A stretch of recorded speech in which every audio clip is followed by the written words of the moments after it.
Национальный библиотека көгіләйінен Жокускайдағы көрбеттір интеллигенцияларын ақты кейхеті болла.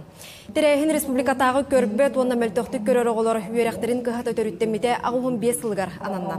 Билетир боллаққа бастықы манны көрәқ кығата 1930 сыллаққа меңе қаңаласқа долу нәхілегер арылыбыда. Мантан әлбәқ общественный деятель учуонай үйінен тақсан Жокускайгәрі болбаққа дас дойдуларға үләли қамсы сылжар. Билетир әхінге мұстубыт ылжыттар күндітік саныр учуталларын үтіе атын үететер бағаттан ақтан санан астылар.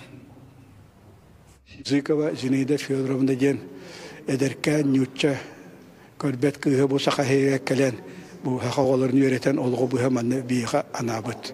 Онны Хемен Романович Макаров ден бу бастыкы бу карактер обществоларга үлелир үйрәк комбинатын теребик ки кини бастыкы директоры. Бу хәттеки бу хакаһыга улхан общественный үлене орбуттар ден сыналыбым мен кинлер бу Саха республиканское правление хоровых общества правления президиумын членнері.